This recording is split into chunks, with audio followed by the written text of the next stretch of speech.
बिस्मिल्लाहिर्रहमानिर्रहीम। अस्सलाम वालेकुम व्यूअर्स, मैं मोहम्मद उस्मान और एक बार फिर आपको वेलकम करता हूँ अपने चैनल उस्मान हेल्थ टिप्स में। उम्मीद है दोस्तों आप सब खैरियत से होंगे। एक नए वीडियो के साथ, एक नए टॉपिक के साथ मैं आपकी खिदमत में हाजिर हूँ। दोस्तों आज हम बात करेंगे ज़ख्मों के बारे में। पुराने ज़ख्म हो जाते हैं, हाथ पे पाँव पे छाला सा बन जाता है या ज़ख़म सा बन जाता है जो बहुत जल्द नहीं भरता।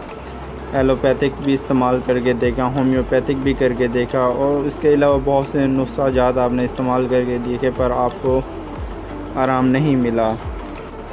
व्यूअर्स आज का जो नुस्खा है बहुत ही इम्पोर्टेंट है और बहुत ही ज़बरदस्त होने वाला है और इसके इस्तेमाल का तरीका भी सदियों पुराना है। मज़े की बात तो ये है। व्यूअर्स नुस्खा की तरफ चलते हैं। इसको कैसे लगाना है, कैसे इस्तेमाल करना है वो भी मैं आपको ज़रूर बताऊंगा। उससे पहले एक छोटी सी गुजारिश है, अगर अभी तक आपने हमारे चैनल को सब्सक्राइब नहीं किया तो काइंडली जल्दी से हमारे चैनल को सब्सक्राइब कर दें और बेल आइकन को प्रेस कर दें ताकि हमारी न्यू आने वाली वीडियो का नोटिफिकेशन आपको बर वक्त मिलता रहे। तो मेरे दोस्तों आ गए हैं हम अपने नुस्खा की जानिब। नुस्खा में आपको 3 चीज़ों की ज़रूरत होगी। नंबर 1 पे आपको लेना है भलावा, नंबर 2 पे आपको लेना है तिलों का तेल, नंबर 3 पे आपको जो चीज़ चाहिए वो है संगे जराहत। आपकी आसानी के लिए भी स्क्रीन पे लिखा हुआ आ रहा होगा, आप नोट कर लें इसका वज़न भी। नंबर 1 पे जो है भलावा वो हमें चाहिए होंगे 16 अदद, अदरवाइज़ ये एक बीज होता है। 1 पाव आपको चाहिए होगा तिलों का तेल।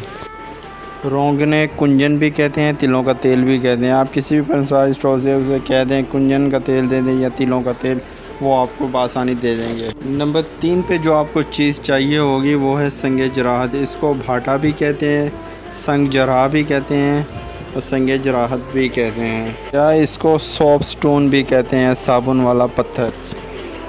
ये आपने ले लेना है 10 ग्राम। अब इसको बनाने की बात कर लेते हैं और इसका तरीका भी मैं आपको बता देता हूँ। आपने कढ़ाई लेनी है, उसको चूल्हे पे रखना है, उसके लिए हल्की सी आंच जला देनी है। तो उसके अंदर आपने जो 1 पाव तिलों का तेल होगा वो आपने ऐड कर लेना है। उसके बाद नंबर 2 पे जो ये भलावा होता है इसका मुंह बंद होता है। इसके मुंह की जो कैप होगी उसका आपने उसको कटर या प्लास की मदद से इसको कट दे देना है। बेसिक हमारा मकसद यही है होगा कि उसका जो लिक्विड है भलावे का वो तेल के अंदर जल जाए। तो वो 16 भलावे आपने उसके अंदर ऐड कर लेने हैं। तो उस वक्त आपने थोड़ा सा एहतियात करना है, आपने इसके भलावे के धुएँ से बचना है, क्योंकि अगर भलावे का धुआं आपके चेहरे पे, आपके मुंह पे पड़ेगा तो आपको सूजन भी हो सकती है। इसके अंदर बहुत से जहरीले केमिकल असरात होते हैं। तो आप इसको छत पर किसी खुली जगह और खुले आसमान के नीचे आप कहीं भी इसको बना सकते हैं और धुएं से आपने लाजमी बचना है। ये मैं आपको बार बार कह रहा हूँ, इस मामले में आपने बहुत एहतियात बरतनी है। आपने 16 भलावे 1 पाव तिलों के तेल के अंदर डालकर उसको हल्की आंच पर पकने के लिए छोड़ देना है। जब भलावे बिल्कुल जल जाएं, अब इसमें आधा घंटा भी लग सकता है, पौना घंटा भी लग सकता है, घंटा भी लग सकता है। जब भलावे बिल्कुल जलकर काले हो जाएंगे, धुएं निकलना बंद हो जाएगा तो आपने उसको उतार लेना है। अब जब वो हल्का ठंडा हो जाए, नीम गर्म हो, तो उसको कपड़े की मदद से बिल्कुल अच्छे तरीके से छान लेना है, किसी शीशी में महफूज कर लेना है।